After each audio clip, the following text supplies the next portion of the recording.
Hello আমার প্রিয় পরিবার, আমি কে সেটা তো আর বলার ভাষা নেই। আমি তোমাদের আমার মিনিমাম 577 জন আমার ফ্যামিলি মেম্বার আমার সাথে অ্যাড হয়েছে। তা আমি তাদের ঘরের মেয়ে। এই দেখো, এবার আমার মেয়েকে দেখো। আজকে আমি ওকে কোর্টে যেতে দিইনি, আমার শরীরটা খুব খারাপ। বিশেষ করে আমার গোপন মাঝে খুব একটা ভয়ানক মানে গ্যাস থেকে আমি এরকম লাইফে যেন দেখতে না হয়। অসুস্থ হওয়ার পর না আমার ভয় লাগে কেউ না থাকলে। ও চলে যায় ডিউটি, ওর বাবা চলে যায় ডিউটি, ছোটো মেয়ে চলে যায় স্কুল।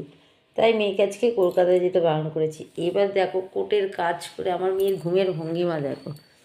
এখানে একটা কোলবালিশ, এখানে একটা কোলবালিশ, ওই মেয়ে আর ওই ফোন। উঠছে, কথা বলছে, ওর ঘুমাচ্ছে। আমার মাঝে একটু ছেলেটার শরীরটা খারাপ গেছে না, তারপর তো আমার একটু ভয় লাগে গ্যাস ফর্ম করে। ওই দেখো আমার বাবার সাথে, ওই দেখো পুরো ওপর নিচ করে। যাই হোক, আমি ওদের ভিডিওতে দেখাই না। আমার বাবার সোনাকে বলো, আমার আরও যারা আছে, আমার ভালো লাগে না দেখাতে। টাটা।